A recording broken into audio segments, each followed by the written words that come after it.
Hello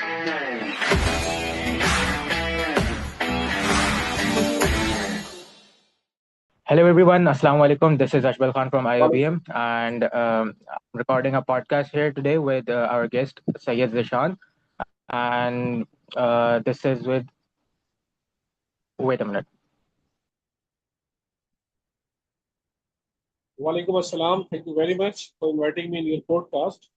I'm Sayyid Zishan Ashmi, advocate of High Court, and my journey into the legal profession was inspired by a deep belief in justice, human rights, and the responsibility of Can you society. just wait a minute? I wasn't able to complete my question, so I can ask the question again, and then we can continue. I was just giving of you. Yeah. Yeah, thank you, thank you. Okay, so again, I'm going to start. Three, two, one. Assalamu alaikum, everyone. This is Ashbal Khan from IOBM, and we are here with our guest today, Zishan Hashmi. He will be giving his introduction. So, Zishan, we need to know about your introduction, your early education, and the environment you grew up in. So then we'll move on to the next questions of the podcast. Okay. Thank you very much. You have invited me in your podcast. That's very nice to be a part of this podcast. I'm Sayyid Zishan Ashmi, advocate High Court, and I think my journey into the legal profession was inspired by a deep belief in justice, human rights, and the responsibility of law to protect society. That was my inspiration. That's why I joined advocacy.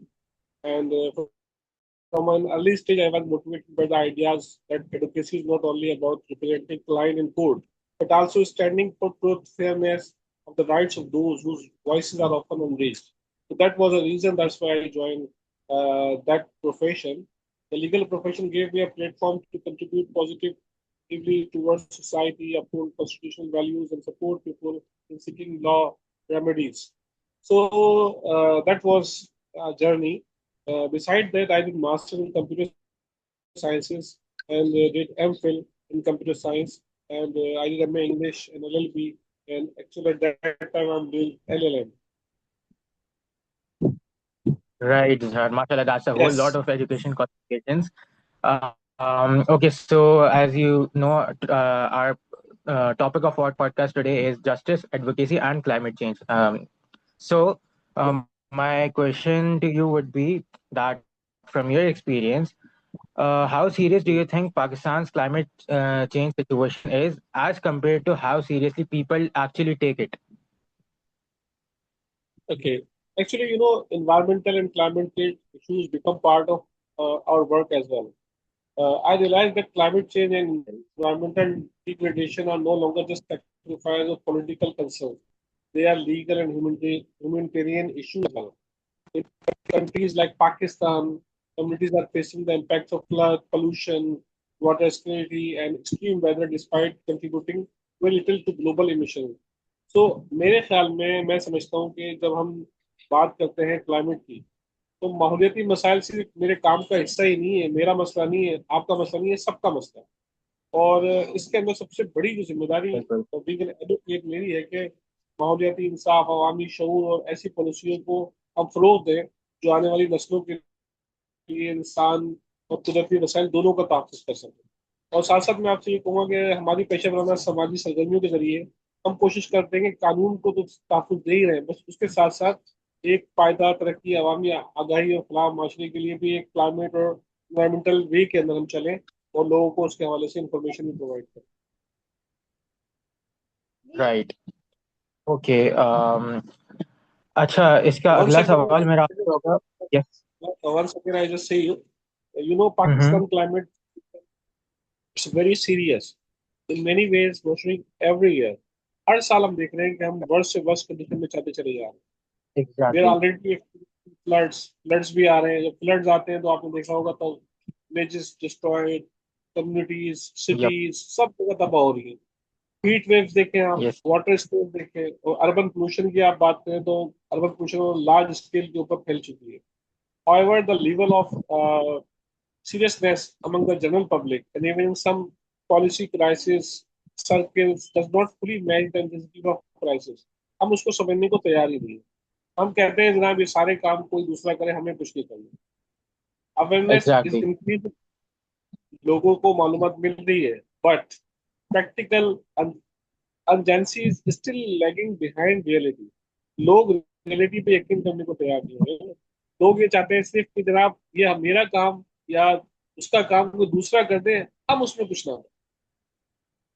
जोग्राफियाती हसासियत और कमजोर infrastructure Pakistan का एक हिस्सा बन गया है। सिर्फ लोग समझते हैं कि क्लाइमेट चेंज जो है सिर्फ पौधे लगाने से खत्म हो जाएगा, जनाब हमने ये कर दिया। बट अगर आप गौर से देखें, कराची के अंदर कितनी बड़ी बड़ी बिल्डिंग्स बन गई हैं, उस बिल्डिंग के की भी एक पोल्यूशन है। रोड के ऊपर तेज हॉर्न, एयर पोल्यूशन की बात हो रही है, तेज हॉर्न बजा रहे हैं, तेज ड्राइविंग कर रहे हैं, उसके बाद गाड़ियों को मेंटेन नहीं कर रहे हैं। हमारी पाकिस्तान का जो निसार है वो तो ज़राअत पे है, निज़ाम पे, ग्लेशियर्स पे है ना। बट शहरों के अंदर जो मनसूबाबंदी की गई है वो बड़ी नाकस है। एक कमजोर ढांचा हमने बना दिया है। हमें नहीं पता कि इतनी बड़ी आबादी को कंट्रोल कैसे करना है। पाकिस्तान की बात की जाए तो जब हम अपने बड़े शहर कराची के अंदर भी चीज़ों को सेट नहीं कर पा रहे हैं, तो अंदरूनी सिंध में, अंदरूनी पंजाब में, अंदरूनी बलूचिस्तान में हम कैसे चीज़ों को दुरुस्त करेंगे। उसके लिए हमें सबसे पहला काम ये करना है कि जो अवेयरनेस है, सिर्फ यही नहीं कि अवेयरनेस की जब आप किसी से बात करेंगे तो वो यही बोलेगा, जनाब पौधे लगा दो, माहौल सही हो जाएगा, जनाब आप ऐसा कोई दरख्त लगाते हैं। बट क्या वजह है कि हम सबसे ज्यादा मुतासिर मुल्क की लिस्ट में शामिल है, और जो आलमी आलूदगी है ना उसमें हमारा हिस्सा बहुत कम है। बट जो चीजें हम बिल्कुल। फेस कर रहे हैं उसमें हमारा हिस्सा बहुत ज्यादा है। यस। मेरा अगला क्वेश्चन इसी से रिलेटेड था। जैसा अभी हम लोगों ने रिसेंटली भी देखा, 52 years of record have been broken इसी साल, इसी महीने, उसका हीट वेव का कराची के अंदर। एंड मेरा नेक्स्ट क्वेश्चन भी इसी से कोरिलेटिंग है कि सिंस पाकिस्तान बहुत कम ग्लोबल एमिशंस के अंदर कंट्रीब्यूट करता है, सो जी जी। उसके बावजूद हम क्लाइमेट चेंज के अंदर सबसे ज्यादा अफेक्टेड हैं। What do you think is the hmm. Reason for this big change कि हम लोग कार्बन एमिशन के अंदर भी बहुत कम कंट्रीब्यूट करें लेकिन सबसे ज्यादा इफेक्ट हमें हो रहा है? डू यू थिंक कि इसमें डेवलप कंट्रीज और दूसरी कंट्रीज का जो है इसमें वो है रोल प्ले करती है वो हमारे इस कॉन्सिक्वेंसेस को फेस करने में, या फिर ये हमारी ही अपनी कोताहियां हैं जिसको हमें ठीक करना है? Yes, in some cases there can be resistance, especially when environmental issues involve powerful industrial, commercial, and political interests. However, the legal framework still provides space for advocacy, and courts are increasingly shown sensitivity towards environment protection. But हम उसकी तरफ जाना नहीं जा रहे ना। हमारे पास हर चीज मौजूद है, हमारे पास हर स्ट्रक्चर मौजूद है, हमारे पास लॉज मौजूद है। बट कोर्ट तक कौन पहुंचे, लॉ तक कौन पहुंचे, एडवोकेसी किस तरह की जाए, लोगों को उसके बारे में इल्म नहीं है। हम सबसे पहले जो एक हमारे सामने एक थीम आ गई है कि हमने क्या करा है कि हम पाकिस्तान को और अपनी अपने आप को रिच कर चुके हैं। हम समझते हैं हम कुछ नहीं कर सकते। हम समझते हैं सारा काम बाहर की जो कंट्रीज है वो आगे लोग करके जाएंगे। अगर आपसे कोई पूछे कि जनाब आपने पाकिस्तान में रहना है या इंटरनेशनली मूव करना है, तो सबसे पहला जवाब जो आएगा वो ये आएगा, जनाब लीव पाकिस्तान बाहर फर्स्ट। जाना। बट वाई, जी। क्यों? पाकिस्तान, आपको बता दूं कि पाकिस्तान वो मुल्क है जिस मुल्क के अंदर 4 सीजन हैं। 4 सीजन हैं। 4 सीजन किसी दुनिया के अंदर कुछ कंट्रीज में होंगे। यहाँ पे सर्दी, गर्मी, उसमें बाहर हर चीज आ रही है। इसी तरह हर फ्रूट्स, हर सब्जी, हर चीज हमारे पास अवेलेबल है। बट हम उसको उस तरह से हासिल नहीं कर पा रहे। हम टेक्नोलॉजी का यूटिलाइज नहीं कर इस्तेमाल रहे। उस तरह नहीं कर पा रहे जो कि हमें करना चाहिए। जैसे कि अगर आप चाइना को ले लो, चाइना ने क्या किया सबसे पहले कि अपनी टेक्नोलॉजी को इंक्रीज किया। हमारे मुल्क में रिसर्च ही नहीं हो रही। अगर रिसर्च हो रही है तो वो इसका इस तरह की रिसर्च नहीं है जिस रिसर्च से कुछ हासिल किया जा सके।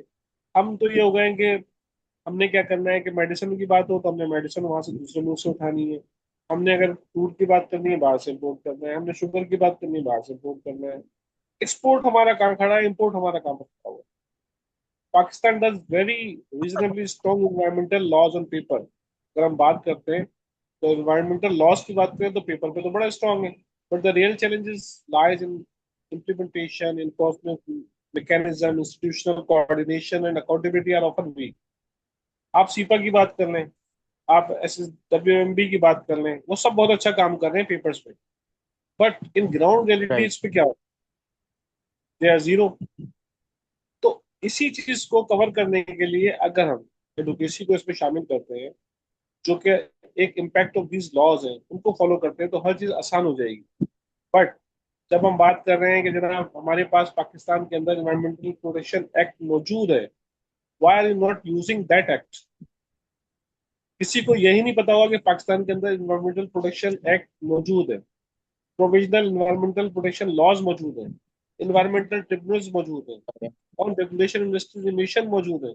But who is adopting and who is going toward them? कोई भी नहीं जा रहा। पब्लिक अवेयरनेस पे सब बात करते हैं, ठीक है जी, लीगल प्रोटेक्शन पे भी सब बात करते हैं, but remains limited which restrict their use by ordinary citizens.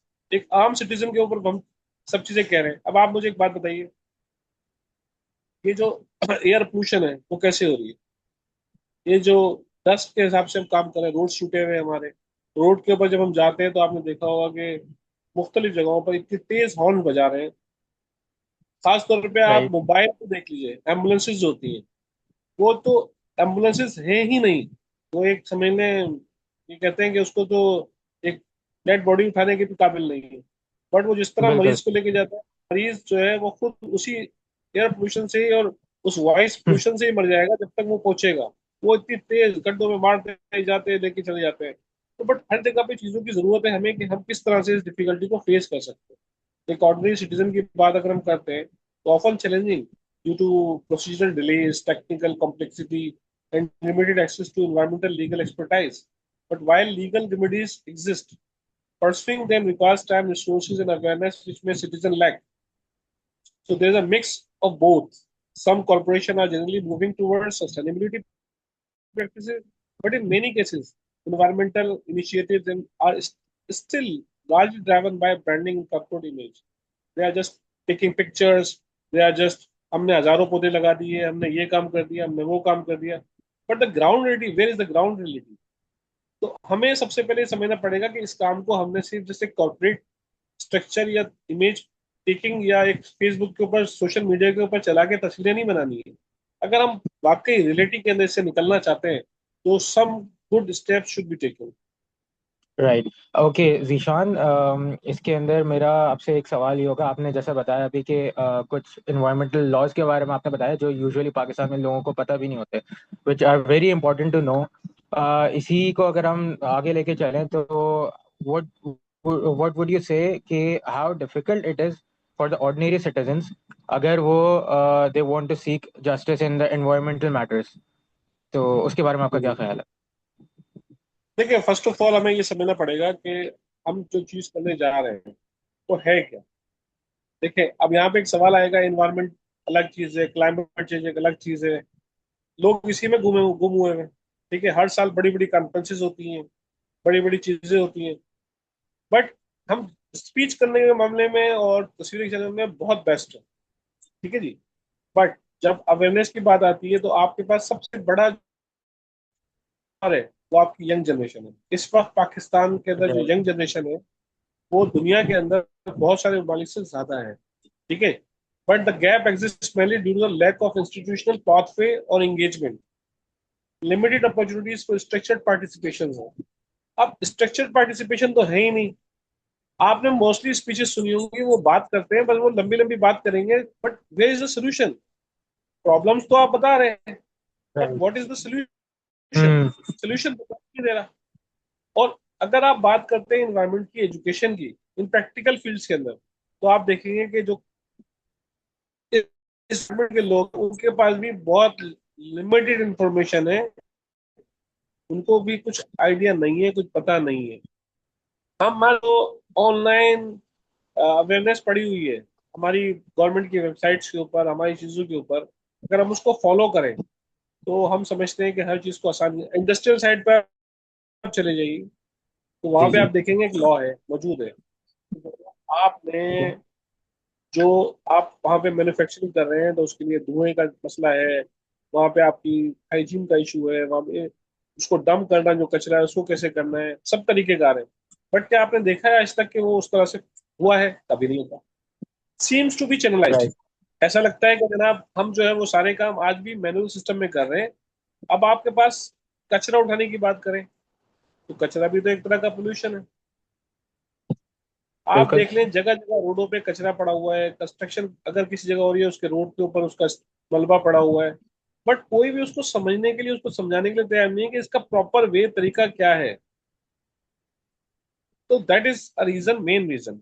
अगर आप चाहते हैं कि आप उस प्रोटेक्शन एक्ट को जो है आप इस्तेमाल करें, तो सबसे पहले आपको जानना पड़ेगा कि वो प्रोटेक्शन एक्ट है क्या, और उसको इस्तेमाल कैसे किया जाता है, किस डिपार्टमेंट में जाके वो प्रोटेक्शन एक्ट इस्तेमाल होगा, लॉ इस्तेमाल होगा। ये सब चीजें ऑलरेडी बनी हुई है, बट हम उसका इस्तेमाल नहीं कर रहे। संभालने करे अगर कॉरपोरेशंस आप पाकिस्तान के अगर अंदर। अगर हम जाएं तो आप देखें ना कि जो भी एक कमर्शियल जगह है और एक डोमेस्टिक प्लेस है, डोमेस्टिक प्लेस पे कभी भी फैक्ट्री या इंडस्ट्री नहीं लग सकती। नहीं ठीक है लगता, जी, सब मौजूद है। लेकिन हमारे यहाँ लग रही है। बट आप घरों में लगी हुई है, सब कानून मौजूद है, तो वो छापा लगाने का, छापा लगाने का मकसद उस कानून को इम्प्लीमेंट करवाना नहीं है। उनका मकसद उसका कम इस्तेमाल करेंगे, पैसे कमाए, पैसे लेंगे और उसके बाद कुछ देंगे। और उसके बाद ऐसा छोड़ ही है, देंगे। ये बात बिल्कुल आप ऐसे मुझे, ही है, कोई सिस्टमैटिक मुझे पता इम्प्लीमेंटेशन। है ऐसा हो रहा है। अच्छा, आपके अंदर बहुत सारे लोग शामिल हैं, सपोज जिस डोमेस्टिक जगह पे वो लगा हुआ, उसके आसपास पड़ोसी बैठे हुए, सब लोग बैठे हुए हैं, वो ये बोल सोच के छोड़ देते हैं, जनाब यार ये अपना ही दोस्त है, रिश्तेदार है, चल चल रहा है तो काम चलने दो। भाई अगर इन्वायरमेंटल प्रोटेक्शन एक्ट एजेंसी ने वो काम नहीं किया, तो वहां पे इन्वायरमेंटल ट्राइब्यूनल मौजूद है। कोई भी बंदा अगर एक एप्लीकेशन लिख के डाल देगा तो उसमें फौरन रिजल्ट होगा। कोई भी ये काम नहीं करता। हाँ, सब चिल्लाएंगे जरूर, सब शोर जरूर करेंगे, बट उसका इम्पैक्ट उस चीज पे नहीं आएगा जो कि हम करना चाहते हैं। इन्वायरमेंट को हम कहीं पे भी ठीक नहीं कर सकते इस तरह से करके। तो it's very difficult for ordinary citizen to seek justice for environmental matters जो है ना सारे, वो थोड़े टिपिकल हैं, उनको समझने की जरूरत है। उनको, आप देखें ऑफन चलेंगे ना कि आप बोलेंगे यार कोर्ट में जाएंगे, ट्रिब्यूनल में जाएंगे, इट्स अ प्रोसीजरल डिलेज, बड़ी यस। टेक्निकल कॉम्प्लेक्सिटी है, वकील करना पड़ेगा, ये करना पड़ेगा, वो करना पड़ेगा। बट अगर वो जाएगा तो उसको पता लगेगा ये सारी चीजें फ्री ऑफ कॉस्ट भी हो सकती है। बट बिल्कुल। हु विल टेक इनिशिएटिव, कौन लेगा? इनिशिएटिव लेने के लिए तो कोई तैयार ही नहीं है। This is the reason that's why Pakistan में क्लाइमेट और एनवायरमेंटल इश्यूज बढ़ते ही चले जा रहे हैं, कम नहीं हो रहे। और फिर कॉरपोरेशंस अगर कुछ कर भी अभी रही है आपको मैं एक और सस्टेनेबिलिटी चीज के बताऊं लिए। बड़े मजे की, यस। अभी आपको मैं एक बड़े मजे की चीज बताऊं जो कि मोस्टली लोगों को नहीं पता। हमारा जो क्या? समंदर है, उस समंदर के अंदर जो फिशेज हैं, जो हम शिकार करते हैं, वो खत्म होती जा रही है। और ऑलराइट। ये जो आपने देखा होगा, जो सही जगह पे फिशेज बिकती हैं, वो फिशेज जो हैं, उस चीज का जो खुराक है वही फिशेज है। और वो इतनी स्पीशीज है कि वो खत्म नहीं होती, तो उसका हाल, तो हमारे को क्या किया, पता है हमारे लोगों ने क्या किया, जब इसे के अंदर उसे 4 5 दिन 10 दिन में बोर हुए, उसके बाद चलो यार इसको कहीं छोड़ देते हैं।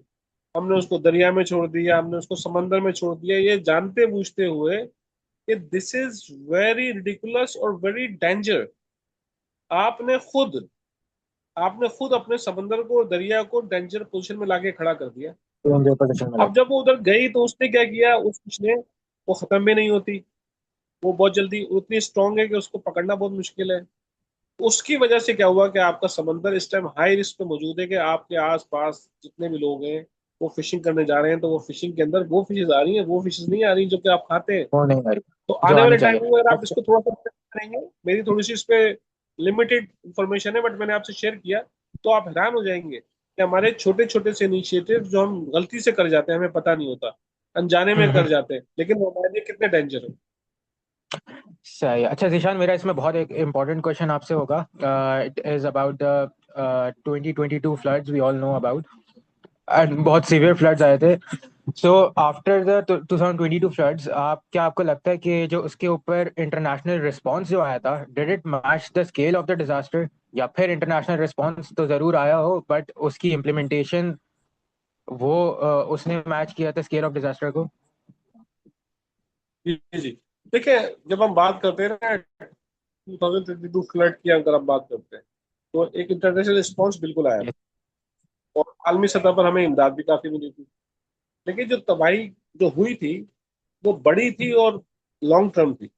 यानी ये नहीं था कि जनाब आपने क्या किया कि आपके पास पैसा है और आपने उसको फौरन ही जो है वो लगाया और उसके बाद आपने चीजों को खत्म कर दिया। ठीक है जी। और राइट। 2022 के अंदर जो फ्लड आया था उसमें जो हमें इमदाद मिली थी वो रैपिड रिस्पॉन्स के लिए तो ठीक थी, बट जो कम्युनिटीज की बहाली थी उसके मुकाबले में ये बहुत ही छोटी सी। लेकिन हमें ये लगा कि सही है। हमें बहुत सारी मिली। उसके बाद दूसरा मसला कि उसका प्रॉपर लगना जिस जगह पे, आपको पाकिस्तान का मालूम है, पाकिस्तान के अंदर जो चीज भी आती है वो 100% तो लगती नहीं है। तो बिल्कुल उस वक्त हमें क्लाइमेट फाइनेंसिंग की जरूरत थी, जो कि नहीं मिली। और जो अभी भी एक बड़ा चैलेंज है, अगर आप कॉन्सिक्वेंसेज में जाएंगे तो आपको अंदाजा होगा at that time the 2022 floods affectees are being facing very dangerous situation. They have no homes, they have no food, they are in very critical situations. तो वो सारे डिपेंडेंट हो गए गवर्नमेंट के ऊपर, फिलैंथ्रोपिस्ट के ऊपर, एनजीओ के ऊपर। आपको पता है एनजीओ का भी काफी काम कम हो चुका है इस वक्त। तो उस तरह राइट। की अगर हम उसको देखें तो मैं नहीं समझता कि 2022 के अंदर जो फ्लड आया था उसके अंदर इतनी आपको इमदाद मिली थी कि जिसने जो है कि वो आपको इस पूरे सेटअप से निकलने में मदद की थी। Yes of course the international response came, provided important humanitarian support, but it don't fully match the scale and long-term recovery need of disaster. So I just say Pakistan को इस वक्त भी जरूरत है हर चीज की, बट हमारे पास मसला ये होता है कि हमारे पास जो भी जितनी भी ग्रांट आती है it is not used properly. Yes. तो ये this is my answer. Alright. अच्छा, अब to conclude this whole thing, एक मेरा आपसे एक इम्पॉर्टेंट क्वेश्चन होगा for the youth as well. So Zeeshan, what is one advice that you would want to give to the people who want to work in either law or policy or even climate advocacy? Okay, actually, it is very good. Yes, but it's not my advice, but I think I say a suggestion. My suggestion is to find legal knowledge, awareness of environmental science and policy. अगर हम environmental science को और जो legal knowledge है उसको हम combine करेंगे और कोई पॉलिसी बना लेंगे, तो मैं समझता हूँ कि हम बहुत तेजी से इस चीज को ओवरकम कर सकते हैं। Be consistent, Right. Stay informed and focus on practical impact rather than only theory. Climate advocacy requires patience, research, and a strong ethical commitment. Most importantly, जो सबसे इंपॉर्टेंट है, मैं आपको बता रहा हूँ बार बार, young generation young professionals should aim to bridge the gap between law, governance and community needs to create meaningful change. वही सब कुछ कर सकते हैं, वही चेंज ला सकते हैं। तो दिस इज माय एडवाइस और सजेशन। परफेक्ट जिशान। प्रैक्टिकल इसको रिसर्च को हमारी जो हम इंक्रीज करेंगे उसको भी एक प्रैक्टिकल इम्प्लीमेंटेशन देना बहुत नेसेसरी है। This is your advice for the young people, I like it very much. And so with this we'll be concluding our podcast. Thank you so much Zishan for being with us in this podcast, and until next time inshallah. So Thank you very yeah. much, dear. I really enjoyed your questions were really good, and I think it's a good time to give awareness for young generation in Pakistani communities.